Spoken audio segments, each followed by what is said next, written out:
You guys can hear me.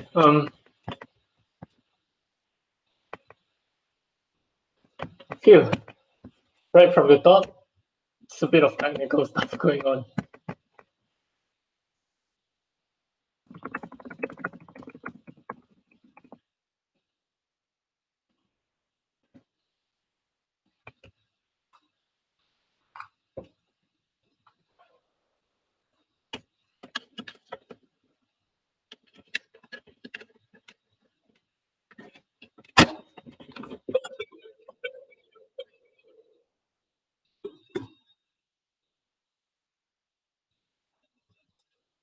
All right, guys. Sorry about that. Oh man, I was just getting into the mood earlier. Right. So I'm going to start right from the top in terms of starting this workshop again, once again. This is going to be slightly more advanced than someone else's workshop earlier today. It's going to cover quite a lot of things. I hope you guys had a good time debating. Though, like at every juncture of the camp, we are getting like technical issues with Mixed Idea and with YouTube. All right, let's get right into it. The purpose of this camp workshop is to introduce you to more advanced matter generation techniques, i.e., I'm going to talk about how to prep efficiently during your prep time. I'm going to talk about how to form complete cases, and I'm going to talk about how to generate issue clashes, as well as analyzing common concepts in big, like choice, like consent, like media narratives, and like the philosophical phenomenon known as determinism, and a bit about rebuttals and drawing comparisons. A little bit about me before that. The last time I competed was in 2018 Globals, finished third. Um, but since then, I've moved on to like parliamentary debating, and a lot of my workshop today is going to be based around that. In as in the university level debating that I'm used to. So I've coached a couple of people, like 50 people for 2 years. So like hopefully you guys can trust what I say today. So getting right into it, the first part of this camp is going to be about how to break down debate motions and the type of debate motions we can hear, right? So the first thing about motions is that they compel the proposition, i.e. the affirmative, to either agree with the motion statement, and the World Scholars Cup tends to spring for this, right? That people should groom their own replacements. A very simple motion. Argue from the perspective of some key actor. So, for example, a motion would be like, this house as China would invade Southeast Asia. That would be an actor perspective in which you argue from the perspective of China. The third thing would be to take action. So like this house would ban zoos. That's one thing. And it is my favorite motion. So some examples of a motion, I was gonna use this, but the team convinced me against it, that capitalist society and environmental preservation can coexist. Pretty spicy motion. You guys can do it in your own time. The job that you do as a speaker in a debate is that you should A, identify the highest impact case you can bring to the debate, and then you build your case from there. How do you do that? The first thing you should do is have knowledge of the status quo, i.e., what is happening in the world today. So you have the Venezuelan crisis, the Yemen crisis, the BR protest in America, the protest in Hong Kong, the Papuan crisis in Indonesia. So common issues, right? Like a few months ago, Donald Trump's impeachment. All of these things are important because they give you the evidence ammunition that you would need to make a point, to prove a point, or to convince a judge that you actually know like what you're talking about. So that's the first thing you should have knowledge of the status quo. And then how to use this in LabWSC is easy, right? You just study the syllabus and you use that knowledge base as a base on which you can build your debating case. The second thing is that most motions propose something that will represent a change to common sense beliefs or policy shape away from the status quo. So let's go back to the previous slide. Zoos exist in the status quo. This house with Ben zoos is a change away from the status quo. That's what a motion normally is. How do you do prep time? And how do you win debates in prep time? Because it's actually the most important section of the debate. The first thing you should do, and this is especially useful if you are like quite an experienced team, like the teams I judged earlier today, take 5 minutes of team silence to come up with your own thoughts / points. Why do you do this? To be able to come up with separate things, right? So you don't have like the kind of hive mind that comes with discussing everything from the start together. The second step would be to, before you think of any case, build a coherent case for yourself. Think of the other side's potential case. Think of what they might bring to the table. So like for the motion just now, for example, that leader should groom their own replacement. The negative team's most obvious point would be like, hey, if they groom their own replacements, there's going to be corruption, right? So you want to be able to think of the other side's arguments and come up with some way to preempt them and lock them out of the debate so that they cannot use the argument. And the final thing to do, of course, is to structure your thoughts and write your speech in an organized manner.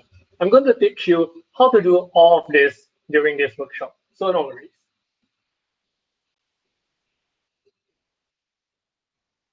Case structure, right? And this is probably the most important part of this workshop. Open with your point statement. So this is the title of your argument, and it should ideally show an outcome, right?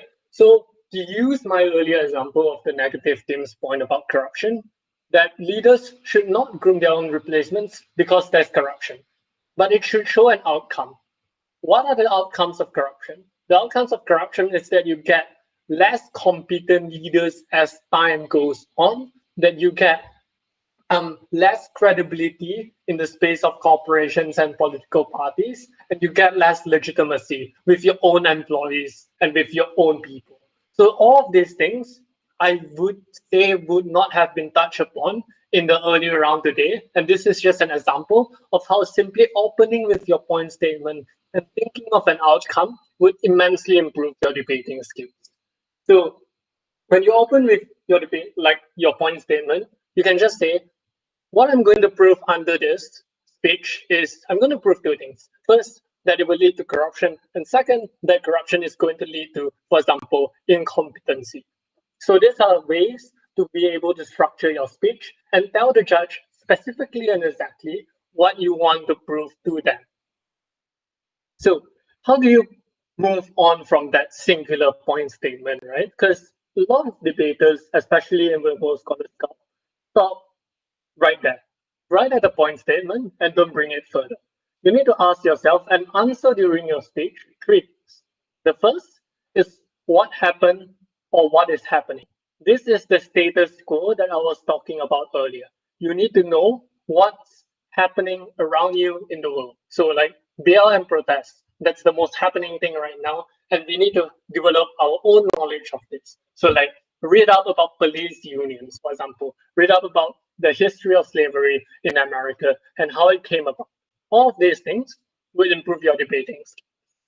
The second thing would be what does this show, which is explaining why is this thing that's happening right now. Why is the BLM protest that's happening right now mean that we need to do the change that the motion tells us to do? So this house will ban zoos. Zoos exist right now. But zoos are currently constraining the freedom of animals. This shows that we should ban zoos in order for animals to be free because they have a life and that should be cherished. So that's one of the ways you can answer the question, what does this show, right? The third thing is why does it matter? And this is the hardest part of these three questions. The reason you have to ask yourself, why does something matter, is to make it seem relevant. Make your argument and your case seem relevant to the judge, right? You need to be able to convince your judge not only that your argument is true, but also that it is important, right? Like the debate needs to have high impacts. So you need to be able to talk about larger societal consequences of the way in which you are able to analyze the status quo. The best tip I can have for you guys is literally to write out these three questions. Hey, write out the motion. Number one, what's happening? What's happening, guys? Ask your teammates. Come up with some status quo. Write down what does this show? Write out an answer to it. And why does it matter? Why is it relevant to the judge? Why should the judge care? Is it because there are lives lost? Is it because society is going to be damaged? Is this because there's going to be a moral responsibility of certain people to stop operating zoos? Right? All of those things you can have between your case structure. I'm going to move on to a sample case structure. And this is where it begins to start being actually useful to you guys for this workshop. It's going to be quite different from Savannah's workshop here now. The sample motion that I've chosen is that writers have a responsibility to their readers to finish the stories they started. So the first thing you should talk about is what is happening. So many writers aren't finishing their work and they are leaving readers unhappy, right? This is something from like the World Scholars Cup syllabus this year that I just chose. And the thing is, fan bases follow writers very closely, sometimes to the point of obsession. So like your typical Harry Potter, Percy Jackson, Game of Thrones, anime, Naruto, whatever. So all of these things are, are followed very closely by an audience way beyond that of the author. What does this show? It shows that there's a lack of closure and fulfillment due to this phenomenon of uncompleted written works. So like as a reader, if the author that you like doesn't finish up the story, you lose a sense of closure and you feel unfulfilled and you feel unhappy, right? I think this is something that we can all attest to. But why does it matter? And you may notice that this is the longest part of the case structure because it's the most important, as I said. It matters because at the point where written works are published and read, the reader gains apparent ownership over these works because they have interpreted it themselves in their own subjective manner. However, they do not have the means that is usually attached to an owner of property, right? The ownership of that certain written work has been diluted by the audience of the writer. However, they don't have the means to manipulate or complete that work. So, like, even though writers don't completely own their works anymore, the means to manipulating their work still lies with the writers, even though they have less ownership now. Thus, they have a moral responsibility to their readers because the readers have some form of emotional ownership over the writer's works, which will be compromised if the works are not completed. By following this case structure that I gave you, you are able to arrive at the central clash of this debate, which is actually that the most relevant issue in this debate is not about writers. It's about private property and whether or not literary works are a form of private property. That is the central clash of this debate that I guarantee you 90% of people would miss right away, right? Most people stop in the second point. What does this show? Almost no one gets to the third part of this case structure, which is proving why it's relevant, proving the emotional harm that comes to readers, right? So this debate is actually one that is about private property and what contributes it. And by following the three questions that I gave you earlier, what happens? What does this show? Why does it matter? You are able to arrive at the central clash of the debate faster than the opposing team and win this debate. So you may have noticed that the line of argumentation I use can be applied to like a lot of debates, right? Like an example debate is like that artwork should not be protected under intellectual property.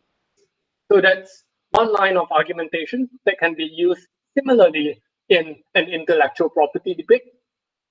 And this brings me to my next point, which is there are a ton of analytical concepts that you are able to repeat and use through different motions, use over and over again in different scenarios during your debates with the World Scholars Cup and elsewhere.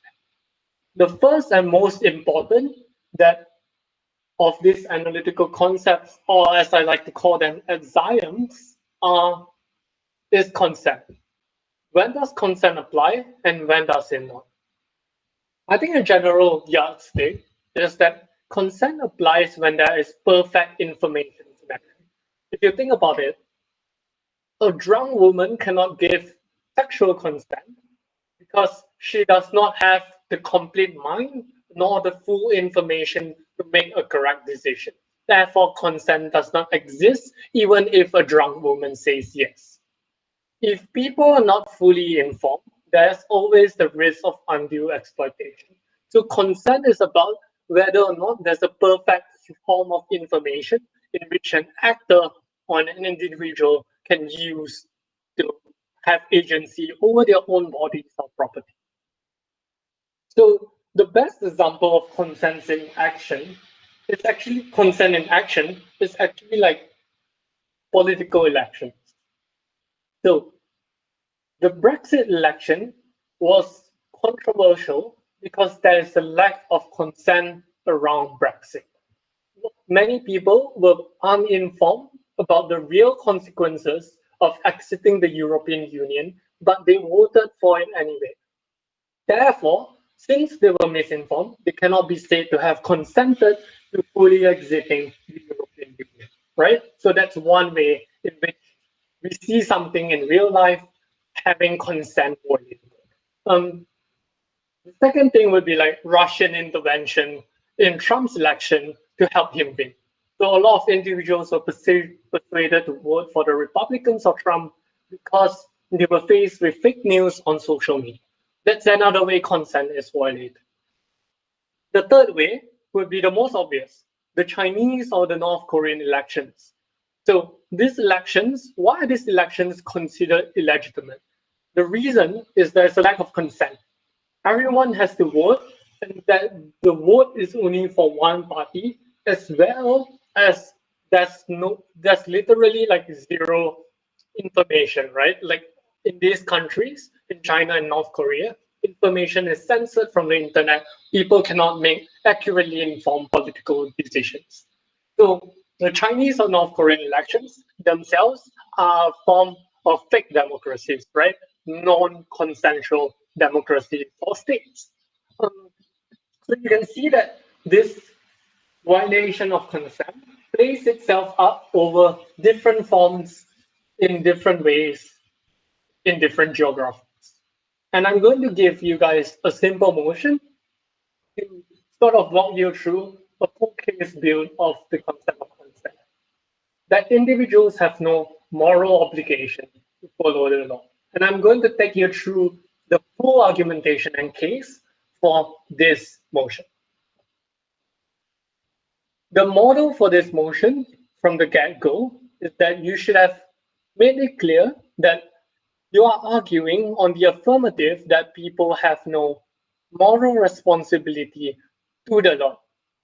Not that it should be abolished, not that we are arguing for a world in which no one would follow the law and there would be anarchy all over the world. No, we are not arguing for that, right?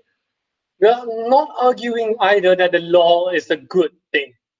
And because we are solely arguing that there's no moral obligation, that and not that there should not be consequences for not following the law, right? So people would still go to jail or get fined.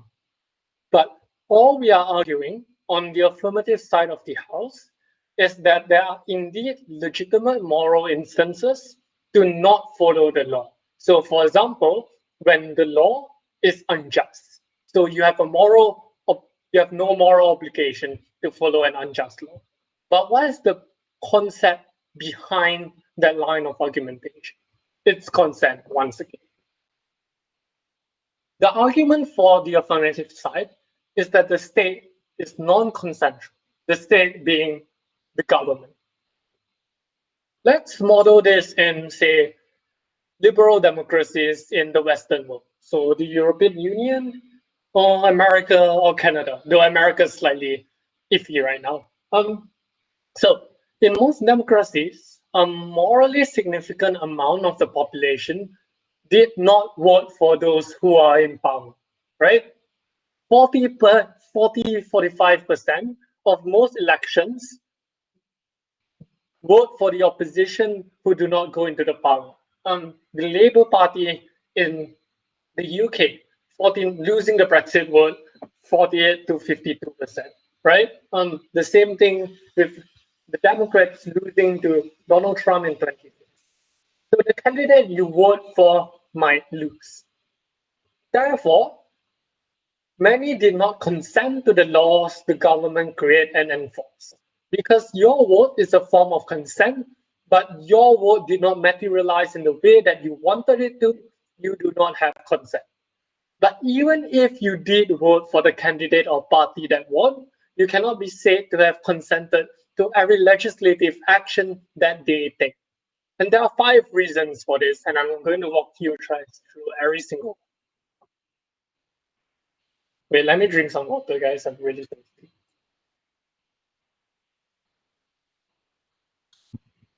Right. The state is non-consensual for 5 reasons. First, there are no direct democracies existing currently. When you vote for a candidate or party platform. Your voting ballot does not specify which policies you voted for and which you did not vote for, right? So direct democracies are basically democracies that have their population vote on every single policy that the legislative assembly makes. There are none of that policy existing today. What exists is a representative democracy in which we vote for our own members of parliament or we vote for our own congressmen. That's a representative democracy that we have, right? So the problem with representative democracy is that you cannot be said to have voted for every single policy on the party platform, right? If I, a gun-loving, gun-toting owner of an AK-14 in the American South, in Texas or Louisiana, voted for Trump because I wanted my guns, but I still like, people of color and immigrants, I good food and shit like that. That means that though I voted for Trump, I did not consent to him trying to ban Muslims from entering America. I did not consent to him putting children in cages. I did not consent to him trying to block immigrant children from attaining an education. So you did not consent to many of those things, even if you are a supporter of Trump. Clear? The second thing would be that politicians often misinform and use fake news to gaslight supporters into voting for them. This is pretty simple. Just go on Facebook and you will see stuff, right? And the third thing, which is slightly more complex, is that political contexts change.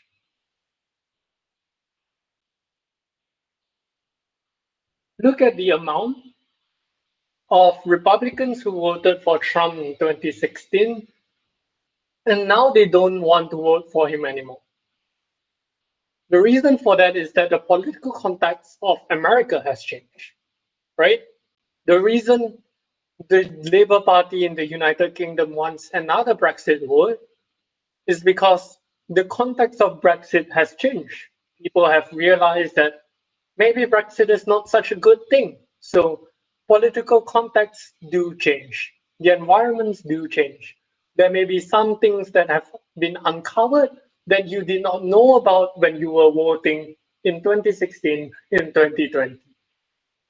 So given that change, you cannot have consented to that change in political context. If it was revealed that Trump relied on Russian intervention to win the election, that is a change in political context, and therefore you did not consent to him doing that. The fourth reason that the state is non-consensual is that you change, right? Your opinions change. I have a friend who's a communist, but he was a fascist 6 months ago. So you do change, right? People do change, and individuals do change based on their environment, external factors as well as internal. So if you were a fascist and you voted for Trump, and I'm trying to keep the example consistent here, so pardon all the Trump talk, right? If you voted for Trump in 2016, but you are not a communist or a socialist or a liberal Democrat, you cannot have consented to him. And so the state, the government you live under currently, as an American, is non-consensual. You do change and you have not consented. The fifth thing is that there is no perfect representation of you in a political or legislative arena, right? So even if you like the Democrats very much, you cannot agree with every single minor little thing, right? You might vote for the Democrats because they are better on LGBTQI plus issues than the Republicans, of course. But you probably don't agree with them maybe signing off on the Republicans' policy to give a tax cut to the rich. So there's no perfect representation of you between the party you voted for. Furthermore, due to these three factors, you cannot be said to have consented to the legislative state you live in. There's the lottery of birth,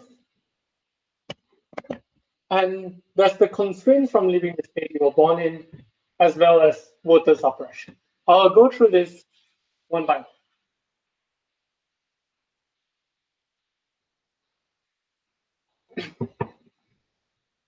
The lottery of birth is essentially that you did not choose where you were born, right? I did not choose to be born in Malaysia. I did not choose to be born into a family. I did not choose to be born in Penang, Malaysia. So there's this lottery of birth, right? Some African children were born into incredibly impoverished communities in rural Tanzania, for example. They did not consent to being born there. So they did not consent to the state. There was no opportunity for them to consent to the state. The second thing is that there are severe financial, political, economic, social constraints from leaving the state you were born in. If an Indian woman wants to leave India, first she has to deal with her husband. First she has to deal with, say, the social perceptions of the Indian village, rural village. There are also financial constraints. If I wanted to move to the United States, that would be a huge financial constraint in terms of me having to, fork out an ungodly sum of money. There will be economic constraints as well as political constraints, right?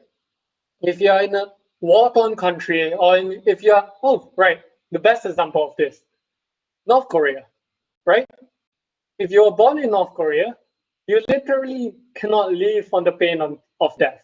You live in an authoritarian state by the lottery of birth, and you cannot leave.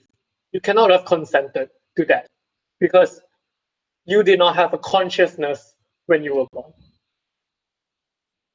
The third thing, and this is common everywhere across the world, not just North Korea or China or Cuba, is gerrymandering and voter suppression. I encourage you guys to Google the term gerrymandering because it's a bit of a hassle to explain. But it's basically when politicians manipulate voting straight favor. So Los Angeles County, in the highest populations in the United States, but they only can vote for one representative in the House of Representatives. They can only vote for one state representative in California, even though their population in LA is greater than, say, Orange County, California. So in that sense, voter suppression laws that disproportionately harm, people of color as well as queer individuals who do not identify with, a heteronormative sexual identification, all of those things mean that you cannot have consented to a perfect state. You cannot have consented because your vote means less than a vote of a person in another county that is better off, right? So these are three things that violate your consent to the law and your state. So the end of this argument is that finally, I'm on the affirmative side, right? Even if side negative argues that you consent to the state's laws the moment you benefit from it, you need to ask the question, who creates the laws and benefits of the state, right? They may say, hey, I'm using state-provided healthcare, I'm using infrastructure, right? I'm driving on the road. All those things are benefits from the state. The rebuttal to that sort of line of argumentation is this. There's no reason not to believe that the creators of the state were self-interested and nationalistic. And the biggest example of this is the US founding fathers. Thomas Jefferson, Benjamin Franklin, Washington, the only thing that they have in common, because they were politically opposed to each other, is actually that they were slave owners. And if you were a slave owner in 1776, you would have created a state that violates the rights of Black Americans, right? So there is no reason not to believe that Jefferson and Benjamin Franklin and George Washington were benevolent, were good people. They were self-interested, and they were probably nefarious. They created it in their own conception of the world. You do not have the same values as those who create the law. You do not have the same values as those who created the Constitution. If you hate guns, you do not have the same values as the people who created the Second Amendment in the United States. That is a fact, right? So benefits are not exclusive to the state. And that's the second part of the rebuttal to that, right? Infrastructure, healthcare, all of that can be provided by private companies. Therefore, you cannot have consented to the state. Those benefits, you can get it somewhere else. So the natural conclusion of this argument, through all these factors, is that you cannot have consented to the state. But the state acts on your behalf in multiple instances, and it enforces an arbitrary form of violence upon you, right? The vast majority of crimes committed is because people are too poor. They do not have enough to survive, and therefore they steal and rob each other, right? But the state enforces the violence against you in the form of sending you to jail. But since you have not consented to the state, morally speaking, the state doesn't have the right to violate your property. It doesn't have the right to confiscate your possessions. It doesn't have the right to constrain your freedom by jailing you. It doesn't have the right to tax you. Therefore, you have no moral obligation to follow the law. And that is the conclusion of a single fully proven argument for the affirmative side of this motion, spanning all of these factors, right? Starting from the status quo, starting from democracies, but knowing that a lot of people do not vote for the candidate or party that won, and basically explaining what does this show, right? It shows that, as you change, political context change, Therefore, you cannot have consented. There's no perfect representation of yourself. It shows that, there's a lottery of birth, right? You cannot even have chosen where you choose to live. And why does it matter? It matters because the state acts on your behalf. It acts on your behalf when it goes abroad in your name, as if I'm a citizen of Malaysia and there's an ambassador from Malaysia to the United States, that ambassador of the state acts on my behalf even though I did not consent. The state jails me if I steal, even though I have not consented to living in the state. Therefore, I think I have no moral obligation to follow the law. And that's the natural conclusion of an argument that goes through the case structure that I presented you with just now. Firstly, the status quo, what is happening, what does it show, why does it matter? Moving on. And I'm going to take a break here and drink some water because this is a long workshop. The second concept I want to explore with you guys is choice.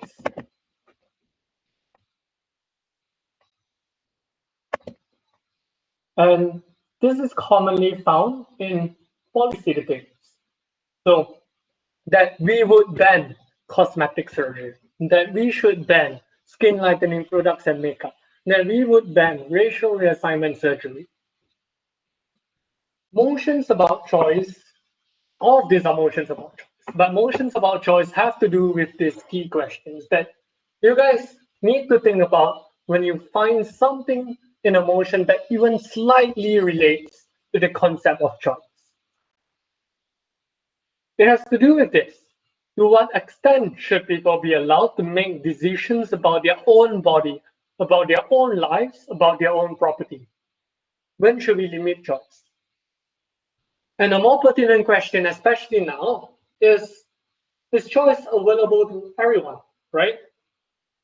If you don't know what redlining is, it's basically a discriminatory policy that was abolished in the 1960s. Basically, what it did was it separated Black neighborhoods in America from white neighborhoods.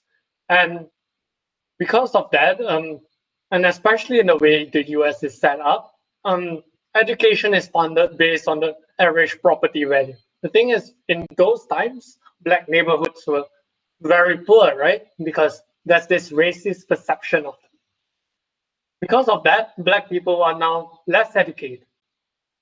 So when they were born into that inner city African American neighborhood, not only they did not have the choice to be born there, as I said earlier, but they, even after they grow up, they don't have the choice of being able to explore their own lives, right? It's not available in the same way that is available to a white person or a white kid who grew up in a suburb. So those are some discriminatory practices that limit the ways in which you are able to make a choice, right? If I am a Chinese Malaysian in Malaysia, my choice is limited, right? Like, because of certain discriminatory policies that have been implemented by a government that I did not consent to, right? I have to pay higher property taxes. Oh, most of you won't know about that, so just Google it if you guys want to. I'm just giving a couple of examples. So all of this limiting choice and the restriction of choice comes to determinism, and it's something I'm going to touch upon later, but basically determinism is the idea that all of our choices are made due to pre-existing conditions. Right? Like the choice of an African American, and I don't want to reinforce any stereotypes here, to join a gang in Harlem, New York, that's a choice that is predetermined by him being born into a community that doesn't provide him with the adequate resources and education he needs to expand his life. So that's a form of deterministic feeling, right? Like you do not you do not have much choice other than to join a gang if you were born into Sicily in Italy, right? You do not have much choice except to join the mafia, for example.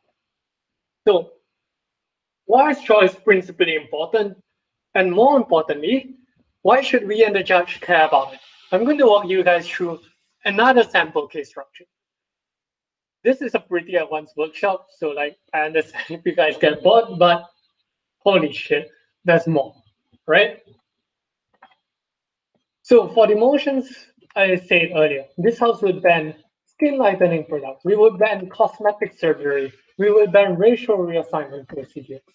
I'm going to give you a proposition for limiting choice, and I'm going to give you an opposition case, a negative case for saying that choice is a fundamental right and we should not limit choice.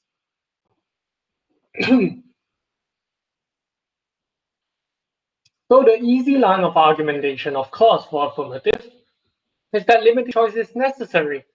People should not be allowed to harm themselves through skin bleaching products, right? So again, we start from the status quo.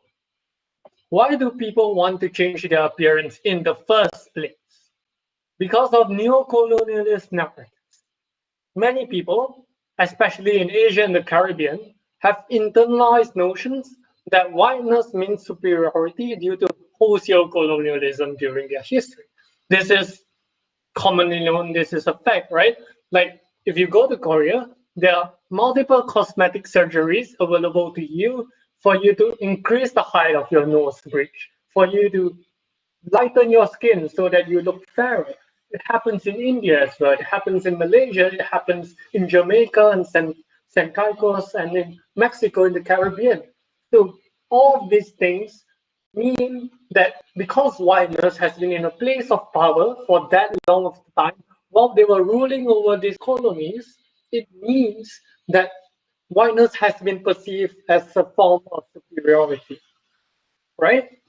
So these false notions have been carried forward due to power structures within society, right? Like just look at how many people of color are in, the board of directors of a company in political parties. Very little. They have very little power. They have very little power to be able to shape, the marketing of their company, the language their company uses when dealing with sensitive issues. All of these things means that, as a black person, as a minority, as a Filipino person, or as a Mexican living in America, or as an indigenous individual living in Canada, all of those things mean that you have very little representation and you have essentially bought into the narrative that, hey, maybe being fairer, that's a good thing, right? How many times have you guys seen a travel ad featuring a black person? Never, right? Like those nice pictures on Instagram of like a Maldives resort. It's always a white woman who is looking out into the infinity. So the outcome of this is not to say that white people are at fault. It's just corporations and power structures that they themselves have perpetrated. The outcome of this is a manufactured mindset, right? So this is the status quo. We want to change this manufactured mindset on-site affirmative. So you see the case structure playing out again and again over different motions. So what's the case? And examine the status quo. When should the government ban or limit a product or service?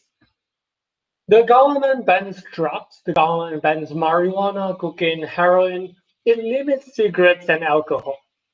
In status quo, the individual right to something is waived if it is harmful to others. Right? If you smoke a cigarette, the second-hand smoke from that cigarette is harmful to others.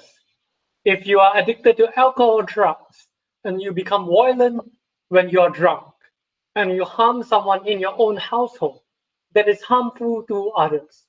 So why is not banning these products harmful to others? Note like the slight double negative here, right? We want to ban these products. What is the harm of not banning it? Think of it that way. There are three key reasons. Actually, there are four. So, like, I'll give you guys like a couple of seconds to read this while I drink my water again. But basically, it's firstly white superiority. Secondly, that allowing individuals to choose forces the choice of the others. Thirdly, it comes back to information, right? People who want to lighten their skin are probably not the most informed about the harms of it. The fourth, it reinforces discriminatory stereotypes. Once again, I'll go through this one by one. If you do not ban skin lightening products, people tend to perceive a certain race as more successful and others as not, right? Because it's a fact that white individuals are richer than black individuals. It's a fact that, you know, Brazilians are richer than indigenous Brazilians from the Amazon. All of these things mean that people already tend to perceive a certain race as more successful and a certain race as not. So like this plays out in our entire lives, right? An Asian is less likely to be promoted than a white person if everything else were the same, because white people are perceived as better between the specific culture of the workplace, because the workplace was created by people high up in the power structure, right? So this perception of white superiority means that it's incredibly harmful to people of color who feel inferior, who feel that they have to change, or else they will be poor, or else they won't be able to advance in life, right? Fairer skinned Indians in India are richer than darker skinned Indians in India. The reason for this is simple because whiter Indians are richer. They are able to access more wealth. They are likely to live in the north, nearer to New Delhi, nearer to the financial capital. All of those things mean that you are perceived as inferior if you do not act to change. The most common example of this is South Korean society. Many individuals, as soon as they turn 18 years old, get cosmetic surgery in order to lighten their skin, bleach their skin so they look fairer and more conformist with the current beauty standard of South Korea. That means that if you do not have the means to change, do not have the wealth to buy cosmetic surgery, all these expensive skincare and makeup products, that means that you are perceived as inferior. You feel as if you are inferior. And that is the harm in and of itself, right? So that's the first thing. The second thing is that a more complex concept that you might not get right now, but I'll send the slides to you guys and you guys can Google more about it. Allowing individuals to choose forces the choice onto others, right? So if everyone is changing so that they are able to become fairer skin, to have fairer skin, to become whiter, that means that everyone wants to follow. There's a societal pressure to follow, right? So cultural and societal norms are fundamentally important in putting pressure on someone to change their skin color. It forces someone into a position where they have no choice but to change, or else they will be perceived as inferior. They will be perceived as ugly. They will be perceived as lower class. All of those things mean that you are forcing the choice onto others, and therefore limiting the choice is necessary. The third thing is that information is asymmetrical, and therefore the people who buy into these products cannot have consented. Right? This goes back to my concept of consent earlier, and it's integrated into this argument from choice.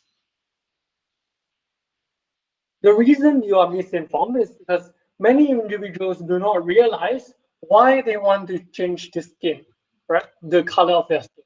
why they want to look prettier, why they want to conform to a certain beauty standard. The reason is because they are misinformed. They listen to their family, they listen to their friends, they don't know the actual societal narrative that has reinforced the superiority of a certain beauty standard over others throughout generations. So you cannot understand the harms of changing your own kind of race, the color of your skin, the way you look. You don't understand that, and therefore you cannot consent to it, right? The fourth thing is that it reinforces discriminatory stereotypes, right? So if richer individuals have the ability to buy products and those products are successful in lightening their skin, it means that richer individuals are going to be perceived as lighter and vice versa. Oh, that person is rich because he has conformed to having lighter skin, having a higher nose bridge, having a nicer face, having like a good jawline for guys, right? So those things mean that you reinforce this stereotype where ugly people cannot be rich. And we all know where this false notion of ugly is from. So the best example of banning things like this is the banning of hate speech, right? We ban hate speech because it harms the individual. If I say the N word to a person of color, it harms emotionally and physically. It harms the person and causes him to go into depression, for example, causes him to self-harm, to perceive himself as inferior. It harms other people. So your actions should be limited. This is the proposition. Let's move on to the opposition. Or I get another drink of water. For choice is that choice in this scenario should be considered a fundamental human right. When you remove the individual right to freely choose one's appearance, you are saying that appearance and race is so important that it dictates your entire moral self. Look at how whiteness creams were really popular among African Americans in the 1990s and how they are. The reason for that is that they are now proud to be black, right? But the reason why that pride is meaningful in the first place is because their choice to move forward as a community wasn't for make that choice, conscious choice to not engage in this harmful act. The rebuttal to proposition comes here. Just because there is a choice to partake in skin lightening doesn't mean that everyone will make that choice. In my case just now, on affirmative side, I simply didn't prove that, right? Like I have to prove that everyone will follow. I did not prove that, and therefore that part of the argument from affirmative falls. Choice in this scenario should be considered as fundamental human right. The reason it should be is that you were born without a choice and without a say in the color of your skin, right? I'm born as Malaysian, I don't have a choice. Removing that choice is morally abhorrent because I want to define who I am in my own way. So the removal of that choice says that the color of my skin is so important that it dictates my entire moral being, that it defines who I am, that it's so important that it defines the entirety of my being, right? So this reinforces, white supremacist rhetoric that claim that race is so fundamentally important to your worth as a person that you cannot escape it, right? An example of this rhetoric would be like, hey, black people have lower IQ, and that's because they are black, right? So this thing is harmful because it means that you are telling people, if you ban it, you are telling people that the color of their skin is actually important to their lives. This allows governments to lock your identity into a certain skin color and reduce unique individuals to solely the color of their skin. It dehumanizes them. So that's an opposition case, and I hope you guys have enjoyed it. I have a couple more slides left. Should be another 15 minutes, and we'll end by 5:30. Okay, sound good?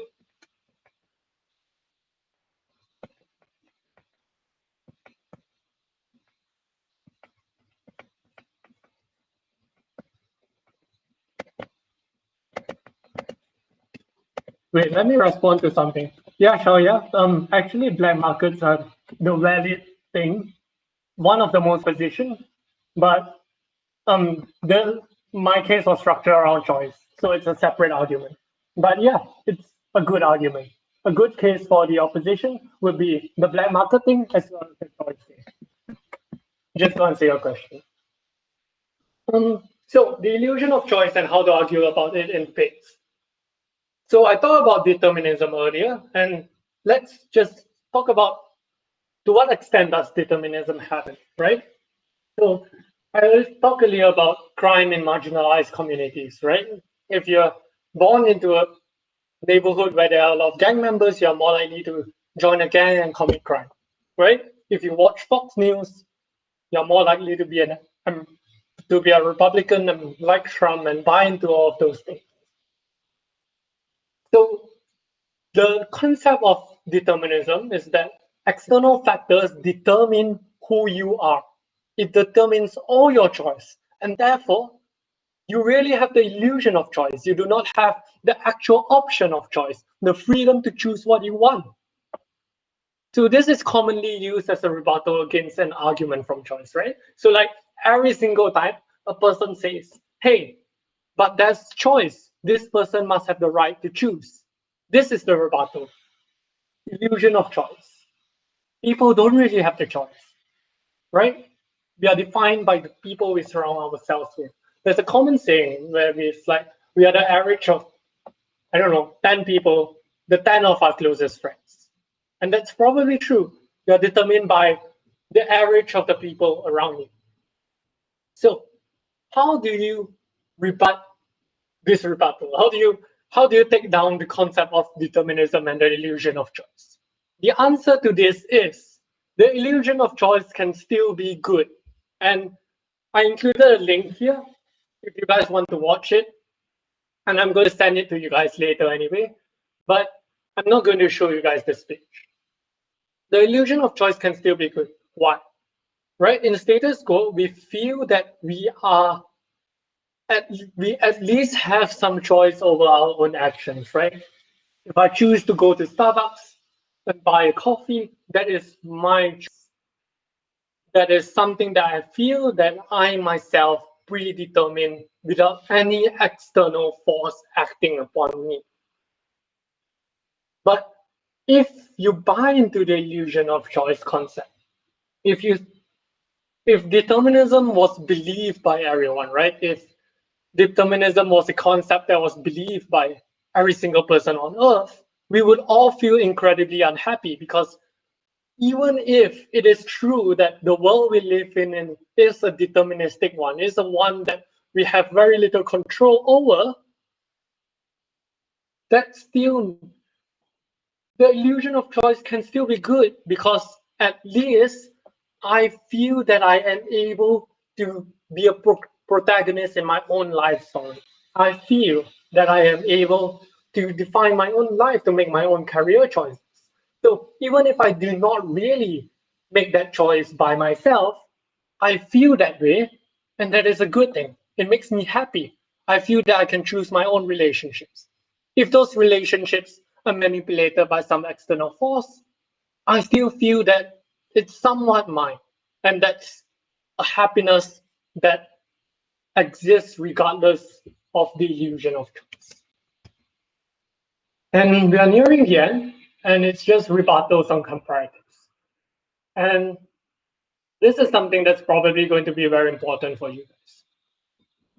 The first thing is listen, and the second thing is don't commit a logical fallacy, right? So when you deconstruct A, you don't say B is right, right? If you want to deconstruct the notion that leaders should groom their own replacements because they will be more competent, you don't say that's because of corruption. There has to be some other reason for it. So three things go into a rebuttal. First, why is A not true? Are there exceptions? And you don't have to prove it completely. You can be like, oh, A is unlikely to happen because of this. You don't have to be a very clear dichotomy in your debate. You don't have to generate a clear dichotomy in your debate, right? It can be a concession, and this is something I touched upon in the round I judged earlier. The second thing is, why are the impacts of A not important, right? So even if A is true, why are the outcomes or impacts of that irrelevant to the debate? And number three, even if it is true, why is our side better? And that's only where you come in and say you are right. Often people go to the third step and say, hey, it's true, but my side is better, without actually explaining why. The why comes in the first two questions. Why is A not true? Why are the impacts of A not important? Why is it irrelevant to the debate? So that's how you formulate an actual rebuttal. And finally, how are debates decided?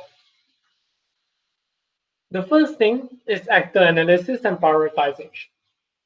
So in the debate earlier, the main actor would have been the leaders in a corporation, in a political party. That would be the most important actor in the debate. And then there will be the successor, but there will also be the internal politics of the corporation. So like, if you say you don't want to groom your own replacement as a leader, you have to deal with the unhappiness of certain individuals within your own corporation who thought they were going to be promoted, who thought that, hey, I'm more competent than someone hired from, outside the company. So think about all the actors in the debate and think about how each person will be affected, right? That leaders should groom their own replacements. For politics, what's the impact of that on society? What's the impact of that on democracy?